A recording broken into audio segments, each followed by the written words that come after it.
Жоқ, эмне себептен айтсаңар? Эмне закон боюнча? По-любому вас спросим и по-любому ее покажем. Сейчас себе делаете же хуже. Вот вы на новый уровень переходите.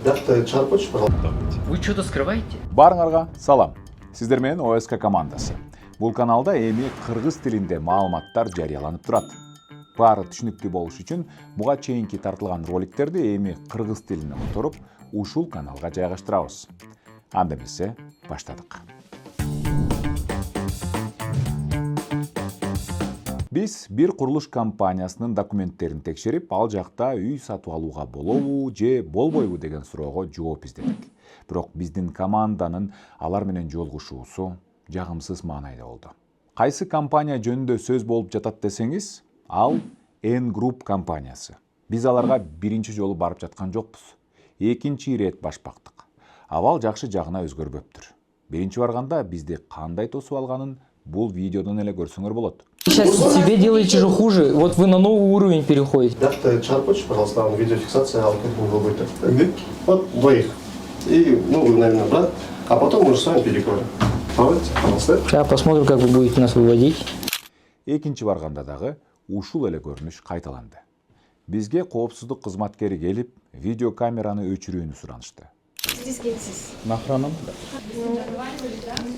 Нет, не договариваюсь. Камераны өчүп салуу. Жоқ, эмне себептен айтсаңар? Эмне закон боюнча?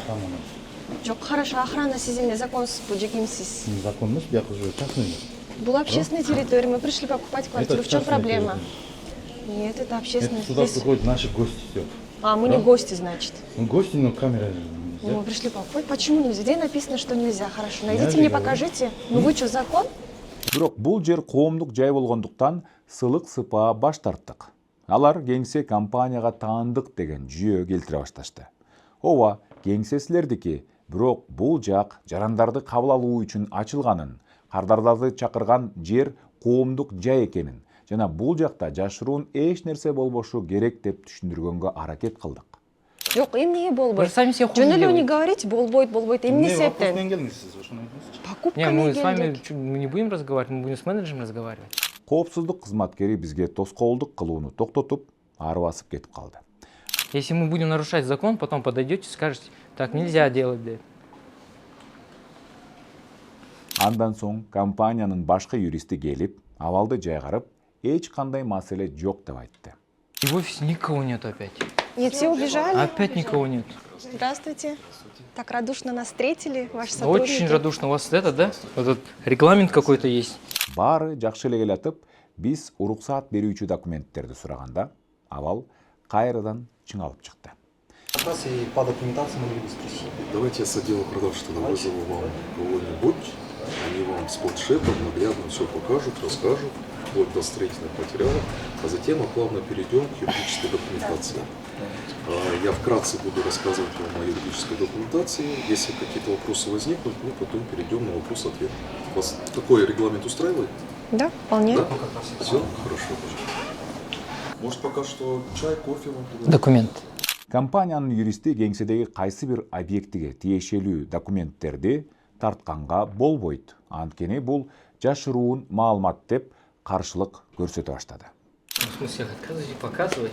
Нет, хорошо, Я не показывай. отказываю показывать. Я говорю о том, что эти документы на камеру вот так вот для широкого распространения Почему? я предоставить вам не могу. Почему? Потому что здесь данные персонального характера, это во-первых.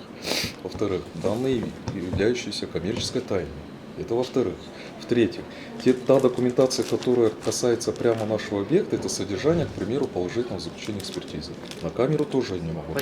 Биз ага объектиге байланыштуу уруксаат берүүчү документтер эч кандай сыр, жашыруун болбойт деп түшүндүрүүгө кириштик. Вопрос-ответ, давайте вот так договоримся. Я задаю вопрос. Давай. Персональные данные, то, что вы говорите, там совместные действия, окей, я согласен, то, что там какие-то цифры есть, может быть, это да. Но кто с кем-то говорится, я думаю, это не такая секретная информация, во-первых. Во-вторых, экспертизу мы по-любому вас спросим и по-любому ее покажем. Почему ее нельзя показывать? Просто позицию Куда свою нельзя объясните. показывать? Где нельзя показывать? Общее. Это же общедоступная информация же. Нет, подождите. Мы обозначили сначала цель вашей встречи о том, что вы пришли с людьми, Они хотят узнать информацию. Для других Они людей. хотят правильно? узнать других информацию людей. для Они своих будут клиентов. Да. Для своих клиентов. Да. Правильно? Да. Правильно. Не, Я подожди, им покажу. Один вопрос. Я им покажу эту, Один вопрос. я им Один, покажу эту один вопрос. документацию. Вот Адилет, вы не даете мне договорить. Адилет, один вопрос, и мы все. И я вас буду слушать до конца Давайте. молчать. Давайте. Вы что-то скрываете? Нет. Ну все тогда. жарым саатка созулган талаш тартыштан кийин гана юрист бизге айрым гана документтерди көрсөттү. Ал документтерди карап чыккандан кийин бул Gravity объектиси экенин, анын жашыл гана китеби бар экенин көрдүк. Документтерден курулушка уруксаат берүүчү кагазы бар болгону менен куруунун аяктоо мөөнөтү так белгиленбептир. Мындайча айтканда курулуш качан башталганын катташкан, бирок объект качан салынып бүтөөрүн жазышкан эмес. Бул бизди аябай таң калтырды. Качан куруп бүтсөк, ошондо бүтөбүз. Күткүлө дегендей эле мамилени көрдүк. Кыргыз тилиндеги каналдын көрүүчүлөрүнүн эсине сала кетсем, биз буга чейин Кыргызстандагы курулуштардын баарын башкарган мамлекеттик курулуш агенттигинин директорунун катышуусунда кеңири программа тартканбыз. Анда ал бардык курулуш компаниялары кардар талап кылган учурда уруксат берүүчү документтерди көрсөтүүгө милдеттүү, ал эч кандай жашыруун маалымат эмес деп Строительные компании обязаны предоставлять нашим гражданам по первому требованию при покупке квартиры либо объекта все необходимые касающиеся документы. так кесе айткан. Эми бизде жөнөкөй суроо. Эмнеге алар документтерин көрсөтүүнү каалабай жатат? Мисалы, бир адам үй алууну пландап жатат, бирок ал чет өлкөдө жүрөт же мигрант дейли. Компанияга келгенге физикалык мүмкүнчүлүгү жок. Ал эмне кылышы керек? Курулуш компаниясы болсо, кардарды кеңсиге кел деп кыйнайбы? Биз курулуш компаниялардын өкүлдөрүнө чет өлкөдө жүргөн көптөгөн жарандарыбыз, мекендештерибиз документтерди караш үчүн кеңсиге келе албайт деп түшүндүрө албай жатабыз. Ошентип, бир нече саатка созулган талашып тартышуулардан кийин ар аңдан зорго бир объектинин документтерин көрсөткөнгө жетиштик. Негизи биз дагы 2 объект боюнча документтерди текшерүүнү пландаганбыз, талап кылганбыз. Кийинкиси элемент деген объект болгондуктан юристтен ага байланыштуу документтерди сурадык. Бирок ал жолугушуум бар эле, жетишпей жатам деген шылтоолорду айтып, бизге эч кандай документ көрсөтпөй кетип калды. Вы же знаете же, у нас же свой же график есть. Судебных заседаний. У нас очень важны судебные заседания. Нет, да, я вам просто Моя коллега меня поймет. Да, я вообще ни в коем случае не говорю, что в этот, ну, у вас своя работа, это да. В других компаниях как происходит? Эти документы даются менеджеру, менеджер показывает, потому что они в доступе. И все. Это в других компаниях. У вас опять-таки правила, понимаем, уважаем. У каждой компании же свои Всё, правила. всё, У вопросов каждого нет. юриста свой график. Вопросов Как и у нет. вас. Вы пришли, когда Время вам удобно. идет, да. Вы же сами себя забираете. Я просто говорю, как есть у других. Бул бизде ар кандай күмөн ойлорду жаратты. Ошентсе дагы уруксат берүүчү кагаздарды көрсөткүлө деп кеңседен кетпей отура бердик. N-Group компаниясынын менеджерлери, дегиле бардык кызматкерлери бизге документтерин көрсөтүүдөн баш тартып, документтин баары жаңы эле басып кеткен башка юристтин колунда деп айтышты. Бул жактан эч кандай маалымат ала албаарыбызга көзүбүз жеткен соң ал жерден кеткенге туура келди. Анан өзүбүздүн каналдар аркылуу керектүү маалыматтарды чогулттук. Биз азыр камераңарды өчүргүлө деп талап кылбаган, тынчыраак жерге отуруп программаны улантабыз. Мирим, вот давай с вами, все, что сейчас было, произошло, мы еще хотели 2 объекта проверить. Нам не показали там другие документы. Но я знаю, что ты ходила туда уже с реальным покупателем, Да. который хотел купить именно в элементе. Ну, раз там говорят, что приходите там с покупателем, со всеми делами, то Мирим ходила с покупателем именно на элемент, который называет строительная компания N-Group. Что произошло? Расскажи, пожалуйста, подробнее.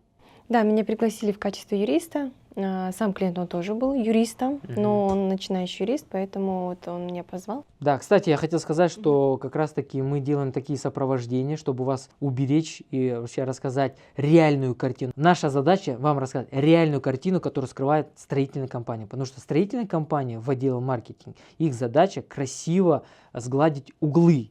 А наша задача напрямую рассказать, какая там ситуация. А после этого вы принимаете решение, брать там или не брать, чтобы потом у вас не было такого ощущения обманутости или там ощущения того, что вам что-то не договорили. Неприятно, когда тебе говорят, что вот будет вот так, а по факту не так. Согласитесь? И вот для этого есть услуга юридическое сопровождение в лице Мерими наших юристов, либо под ключ, где мы полностью помогаем вам подыскать ликвидную квартиру, учитывая нашу инсайдерскую информацию, юридическую подкованность, и мы вам стараемся рассказать, чтобы вы приняли решение, уже зная не только информацию, которую строительная компания дает, чай, кофе и там остальное, а еще и реально.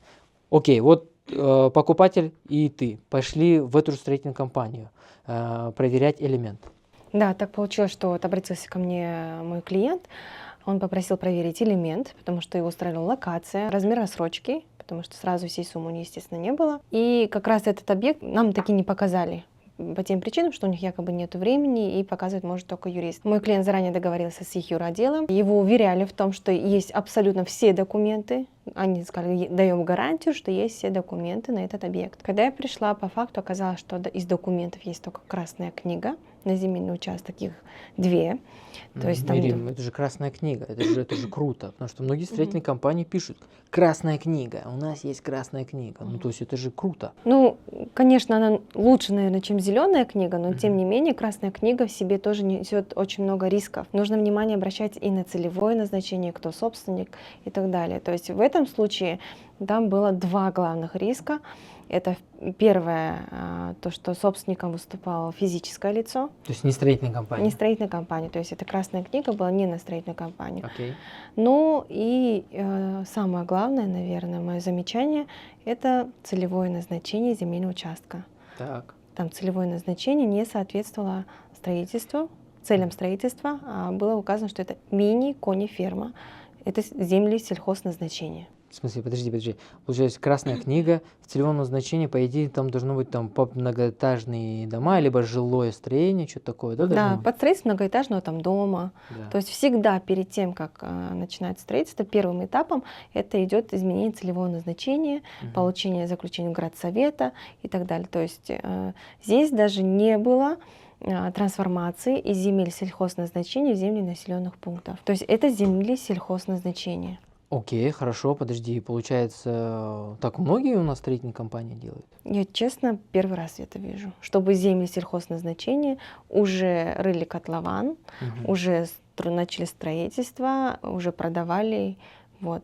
Тем более, согласно новому положению теперь, не имея никаких документов, и тем более с таким целевым назначением, не то что строиться, вообще ничего делать нельзя. Не рекламировать, не продавать, не заключать договора, не получать никаких денег. А сиздер болсо реакцияңарды билдирип комментарий жазгыла. Бизге ар бириңиздердин ой пикириңер маанилүү. Анткени ушул рынокто кыймылга келтиргендер силерсиңер. Эгер сиздер ушул кыймылсыз мүлк базарында болуп жаткан абалга кайдыгер болсоңуздар, анда кийин арызданып бир нерсени талап кыла албай каласыңар. Тиги компания сапатсыз, бул компания көп убакыт курат деп айта албай каласыңар. Эгер сиз кайдыгер карабай болуп жаткан окуялар боюнча пикириңизди билдиргиңиз келсе, жазып биздин катарга кошулуп, бул боюнча эмне деп ойлоп жатканыңызды билдириңиз. Кайсы тараптыкы туура же туура эмес деген ойлоруңарды калтырыңыздар. Балким кээ бир жерде биз дагы туура эмес иш жасап жатабыз. Биздин ордубузда сиз болгондо кандай кылат элеңиз? Достор, чынында эле силер кандай ойдо калып жатканыңыздар биз үчүн өтө кызык жана өтө маанилүү. Андыктан жазыңыздар, биз менен чогуу болуңуздар.